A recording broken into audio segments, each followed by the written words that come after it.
मेरो ब्यान्डको कुरा गर्दाखेरि यही लकडाउनको पिरियडमा यो पेन्डेमिकको टाइममा चाहिँ हामीले फर्म गरेको ब्यान्ड हो। अनि मैले नाम राखेको छु शास्त्र भन्ने। यस्तो छ यो भूत भन्ने चाहिँ हाम्रो नेपाली म्युजिक सिनारियोमा एकदमै बिल्कुल फरक खालको गीत छ यो। अनि एकदमै हार्डकोर मेटल टाइपको यो थ्रास मेटल टाइपको हो। अनि यस्तो खालको म्युजिक चाहिँ नेपालमा त्यसरी हुन्छ नि कमर्सियल वेमा इन्ट्रोड्युस भइसकेको अवस्था छैन।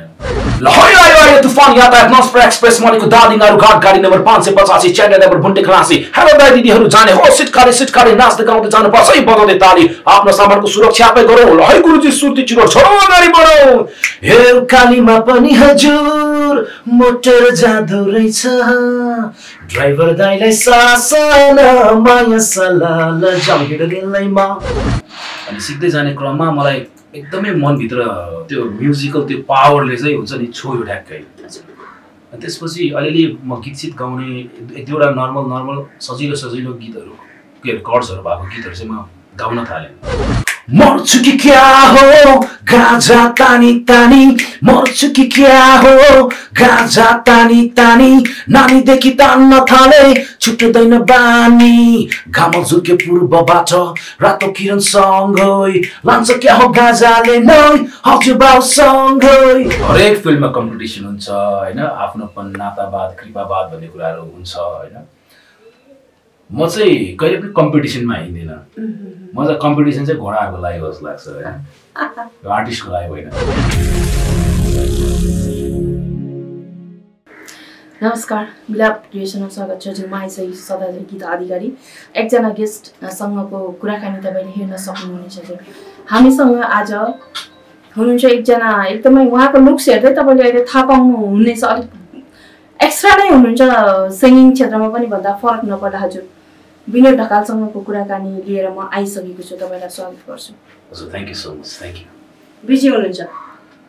बिजी त अब हातमुख जोड्नलाई बिजी हुनै पर्यो काम गर्नै पर्यो है आफ्नो कर्म त गर्नै पर्यो। हुँदैछ कामहरू हुँदैछ नयाँ कामहरूमा लागिरहेको छु। अब भर्खरै चाहिँ के आउँदैछ तपाईँको डान्सरको लागि? मेरो अस्ति मैले जन्मदिनको उपलक्ष्य पारेर यो मक्सिर 23 गते चाहिँ भूत भन्ने गाना मेरो ब्यान्डको शास्त्र ब्यान्डको त्यो गीत लिएर आएको थिएँ। अब फेरि नयाँ गीत चाहिँ ठ्याक्क आज भर्खरै एरेन्ज सकियो भनौँ है। अब होप चाँडै नै आउँदैछ। यो चाहिँ मेरो सोलो प्रोजेक्ट हो। अनि मेरो ब्यान्डको पनि अरू गीतहरूको काम भइरहेको छ। हजुर ब्यान्ड भन्नुभयो नि अलिकति भनिदिनुहोस् तपाईँको ब्यान्डको बारेमा। अब मेरो ब्यान्डको कुरा गर्दाखेरि यही लकडाउनको पिरियडमा यो पेन्डेमिकको टाइममा चाहिँ हामीले फर्म गरेको ब्यान्ड हो। अनि मैले नाम राखेको छु शास्त्र भन्ने। अनि हामीले फर्स्टमा चाहिँ कालापानी भन्ने गीत गऱ्यौँ।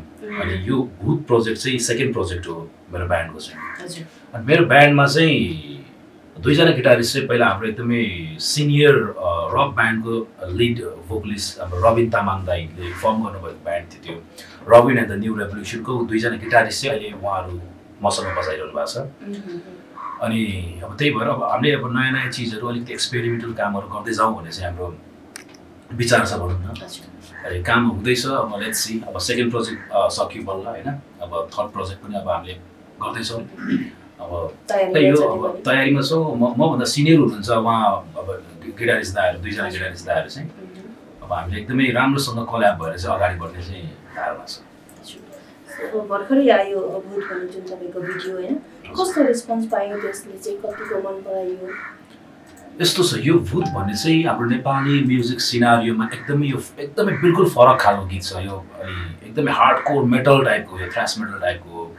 अनि यस्तो खालको म्युजिक चाहिँ नेपालमा त्यसरी हुन्छ नि कमर्सियल वेमा इन्ट्रोड्युस भइसकेको अवस्था छैन। अब मैले चाहिँ अब हुन्छ नि अहिले भाइरल भन्दा पनि अलिकति बेग्लै टाइपको केही गरौँ होइन। एउटा ब्यान्ड भइसकेपछि लाइभ म्युजिक भइसकेपछि अलिकति एनर्जेटिक टाइप कम्पोजिसन वाइज पनि अलिकति नयाँ टेस्ट आओस् भन्ने हिसाबले चाहिँ गरेको हो होइन। अब राम्रो जो चाहिँ एउटा ट्रु म्युजिसियन हुनुहुन्छ जो चाहिँ राम्रो एउटा म्युजिकल टेस्ट फिल गर्न सक्नुहुन्छ उहाँहरूको लागि चाहिँ यो एकदमै राम्रो बनेको छ होइन। एकदमै ठुलो अब लेजेन्ड आर्टिस्टहरूले पनि legend singer legend guitarist legend ड्रमरहरूले पनि सबैले सेयर गर्नुभयो। त्यसमा चाहिँ खुसी छु होइन। उहाँहरूले मलाई एकदमै माया दिनुभयो कि हो विनोद तिमीले त एकदम भयानक काम गर्यौ होइन। यो चान्चुनेले गर्नै सक्दैन होइन। यो जुन म्युजिक छ मेटल म्युजिक भनेको एउटा अति खालको एउटा अद्भुत टाइपको हो।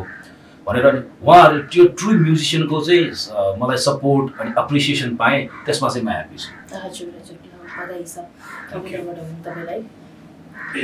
जस्तो विनोद ढकाल भन्ने बित्तिकै अलिकति एकदम इनर्जेटिक पावरफुल टाइपको सिङ्गर, त्यो स्टेजमा हामीले पनि देखेको छौँ होइन, स्टेजमै कुनै बेला त भाँचिएला कि भन्ने डर, त्यति धेरै इनर्जी आउँछ क्या तपाईँसँग? कहाँबाट ल्याउनुहुन्छ त्यति धेरै इनर्जी?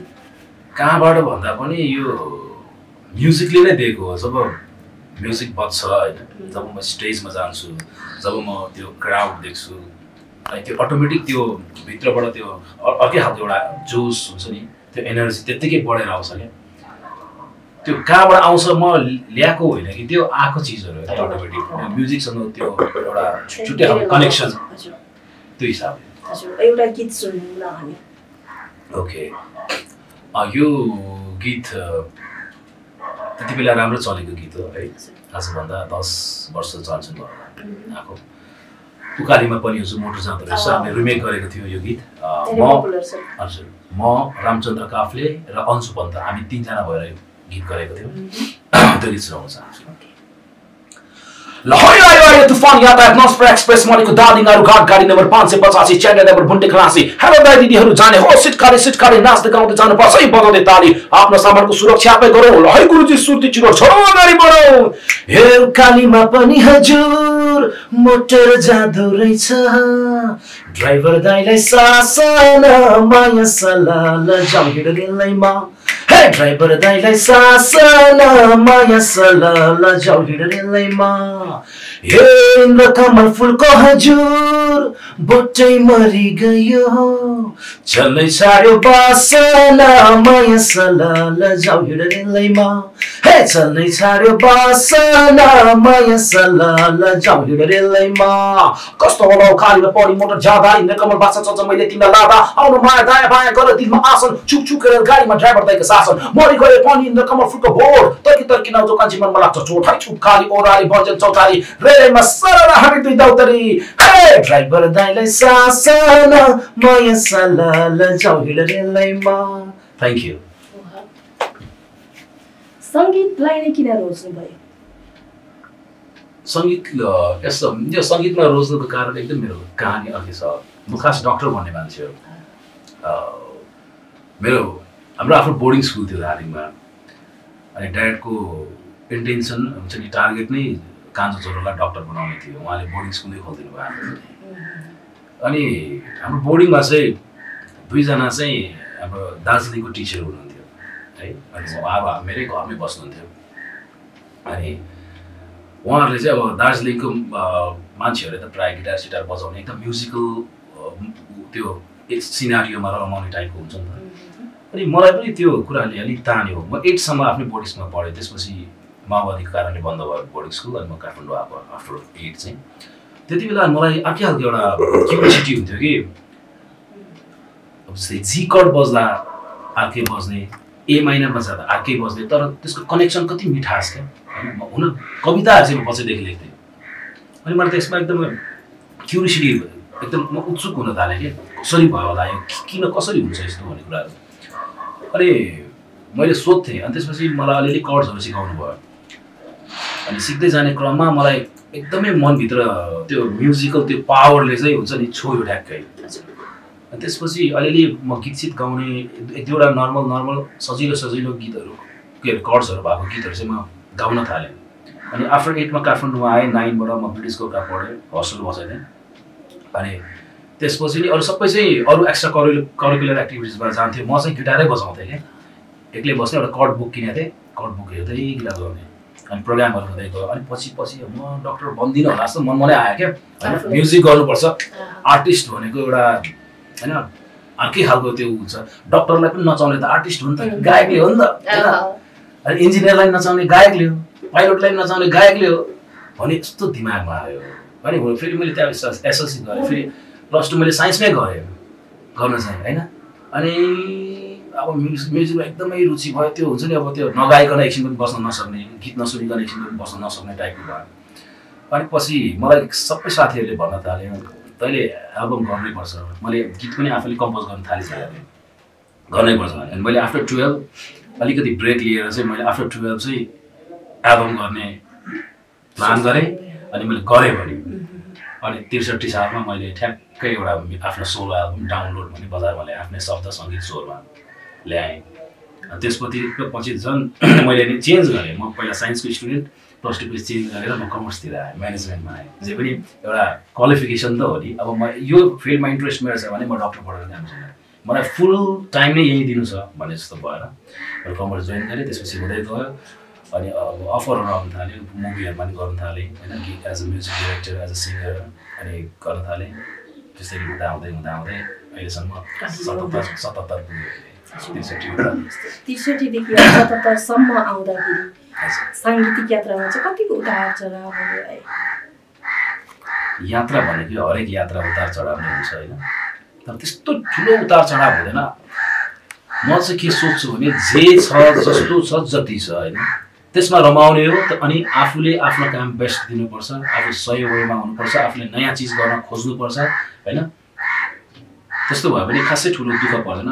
कहिले कहिले अप्ठ्यारो त भइ नै हाल्छ होइन, त्यसलाई पनि ओभरकम कसरी गर्ने, ट्याकल कसरी गर्ने, कसरी अगाडि बढ्ने भन्ने कुरा आफूमाथि एबिलिटी हुनुपर्छ, त्यो कन्फिडेन्ट हुनुपर्छ, आफूसँग अनि त्यो क्रिएटिभ माइन्ड पनि हुनुपर्छ। त्यसो भने धेरै गाह्रो पर्दैन। अब गीत हुन्छ नि, अब तपाईँ कम्पोजर पनि कम्पोज पनि गर्नुहुन्छ होइन, एज अ सिङ्गर पनि। सो गीत गर्दाखेरि चाहिँ पहिला चाहिँ के कुरालाई हेर्नुहुन्छ? फर्स्ट तपाईँको फर्स्ट फोकस चाहिँ केमा हुन्छ? यस्तो म कहिले पनि लेख्छु भनेर बस्दिनँ फेरि। म कहिले हिँड्दै पनि होइन, म बाथरुममा हुँदा पनि होइन, कहिले ट्राभल गर्दा पनि, कहिले सुत्दा पनि हुन्छ नि, निन्द्राभन्दा अगाडिको सुताएँ, कहिले निन्द्रामा पनि, त्यो हरेक टाइममा चाहिँ आउन सक्छ क्या केही शब्दहरू मलाई ठ्याक्क दिमागमा हान्छ होइन। अनि त्यसपछि मैले ठ्याक्क म मोबाइलमा रेकर्ड गर्छु क्या। म लेख्नु मलाई अलिक अल्छी लाग्छ लेख्नलाई होइन, ठ्याक्क म पहिला चाहिँ भोइस रेकर्ड गर्छु। अनि कहिले चाहिँ त्यो मेलोडी सहित आइदिन्छ क्या, कहिले एकैचोटि 2-4 लाइन आइदिन्छ। अनि त्यसपछि चाहिँ त्यसले स्ट्राइक गर्छ, अब चाहिँ यो गीत चाहिँ अलिक राम्रो होला कि, यो गीत चाहिँ के अलिकति नयाँ बन्छ कि जस्तो लागेपछि अनि मैले टक्क कलम कापी लिएर गिटार लिएर टक्क बस्छु होइन। अनि म यस्तै म लेख्छु नै, अब आज म गीतै बनाउँछु भनेर चाहिँ म अहिलेसम्म बसेको छैन। अटोमेटिक आउँछ, कोही बेला आउँछ, त्यस पछाडि अब फेरि अर्को गीत सुनौँ। हुन्छ। यो गीत चाहिँ मोक्ष भन्ने मुभीको म्युजिकल मुभी हो। त्यसको टाइटल सङ मेरै शब्द सङ्गीत पनि थियो, मेरो स्वर पनि थियो। मोक्ष टाइटल चाहिँ मर्छु कि क्या गाजा तानी तानी भन्ने छ। मर्छु कि क्या हो गाजा तानी तानी, मर्छु कि क्या हो गाजा तानी तानी, नानीदेखि तान्न थाले छुट्दैन बानी, घाम झुल्के पूर्वबाट रातो किरण सँगै लान्छ क्या हो गाजाले नै हजुरबाउ सँगै। मर्छु कि क्या हो गाजा तानी तानी, कहिले काहीँ पशुपति हन्टिङ गर्न जाँदा, कहिले काहीँ पशुपति हन्टिङ गर्न जाँदा, बाबासँग वाटर पटमा गाजा भरि खाँदा, म त घुम्थे फन्थी बाबा पर्थे दङ्गै, लान्छ क्या हो गाजाले नै हजुरबाउ सँगै। मर्छु कि क्या हो गाजा तानी तानी, मर्छु कि क्या हो गाजा तानी तानी, नानीदेखि तान्न थाले छुट्दैन बानी, घाम झुल्के पूर्वबाट रातो किरण सँगै लान्छ क्या हो गाजाले नै हजुरबाउ सँगै। Thank you. रियल लाइफमा पनि हो कि के हो यस्तै? होइन, रियल लाइफमा यस्तो हो नि त, हामी हुन्छ नि, अब कहिले मुभीको यस्तो सिनमा लेख्नु पर्यो भनेर कुरा आउँछ होइन, त्यही अनुसारले हरेक अब इन्भाइरोमेन्ट भनौँ न होइन, त्यसमा डुबेर कल्पना गरेर देखिको कुरा नि त लेख्न सकिन्छ, आफूले भोग्नै पर्दैन। कतिको गाह्रो छ यहाँ कम्पिटिसन गर्नलाई? सङ्गीतमा त चाकरी पनि अलिक धेरै नै हुन्छ अरे भन्छन्, त्यस्तो फिल गर्नुभएको छ? होइन, यो त हुन्छ नै, यो हरेक फिल्डमा कम्पिटिसन हुन्छ होइन, आफ्नोपन नातावाद कृपावाद भन्ने कुराहरू हुन्छ होइन। म चाहिँ कहिले पनि कम्पिटिसनमा हिँड्दिनँ। म चाहिँ कम्पिटिसन चाहिँ घोडाहरूको लागि जस्तो लाग्छ होइन, आर्टिस्टको लागि होइन। त्यो आफ्नो क्रिएसनको कुरा हो, आफ्नो क्रिएसन दिने कुरा, आफ्नो बेस्ट दिने कुराहरू हो होइन। पहिला चाहिँ आफ्नो सेटिस्फ्याक्सन चाहिन्छ, जे गर्दा पनि आफ्नो मन चाहिँ सन्तुष्ट हुनुपर्छ, आफ्नो कामसँग आफू सन्तुष्ट हुनुपर्छ। आफूले आफूलाई माया गर्न सकेन भने अरूलाई माया गर्न हामी सकिन्छ कहिले त्यही कारणले गर्दाखेरि म जहिले पनि म यसलाई जित्छु, म त्यो एक्जामिनेसन होइन नि त यति यसको यति पर्सेन्ट आउँछ भने म यति पर्सेन्ट ल्याउँछु भने त्यो होइन। त्यही कारण आफ्नो बेस्ट दिन्छु भनेर हिँडिरहेको हुन्छ अहिले पनि है। नयाँ नयाँ काम गर्न मन लाग्छ, अहिले अनौठो अनौठो काम गर्न मन लाग्छ, त्यही नै हो। अहिलेसम्म अब यही कारणले गर्दा टिकिरहेको छु होइन। त्यही नै अब हुन त अघि तपाईँले भने जस्तो त्यो हुन्छ चाकडी गर्ने, गुलामी गर्ने होइन, त्यो त हुन्छ, हरेक इन्डस्ट्रीमा हुन्छ त्यो, म्युजिकमा मात्रै होइन हरेक बिजनेसमा हुन्छ, आफ्नो मान्छेलाई हो भने पोलिटिक्समा हुन्छ होइन, त्यस्तै त हो। जस्तो अब थुप्रै तपाईँलाई म्युजिक भिडियो अनि सिरियलहरूतिर पनि हामीले देख्छ एज अ आर्टिस्टको रूपमा पनि। हजुर अहिले चाहिँ त्यो छ कि छैन? अहिले जस्ट सिङ्गिङतिर मात्रै फोकस हुनुभएको छ? अहिले बेसिकली म सिङ्गिङमै छु, बेसिकली सिङ्गिङ। अनि म पहिला त अब मैले किलो ट्याङ्गो माइक हाम्रो कान्ति टिभीबाट आउँथ्यो, किलो ट्याङ्गो माइकमा चाहिँ मैले एउटा नेगेटिभ क्यारेक्टर गरेको थिएँ। मलाई हाम्रो अर्जुन तिवारी साथी हुनुहुन्छ क्यामराम्यान, अहिले त हुनुहुन्न कान्तिपुरमा, अनि हाम्रो लक्ष्मण पौडेल राइटर, अनि साथी हुनुहुन्थ्यो, ल विनोद तपाईँलाई मिल्ने टाइपको रोल छ भनेर उहाँले फोन गर्नुभयो। म गएँ अनि भेटेँ होइन, म गर्दिनँ एक्का म यसो गराएको छैन भनेको थिएँ मैले।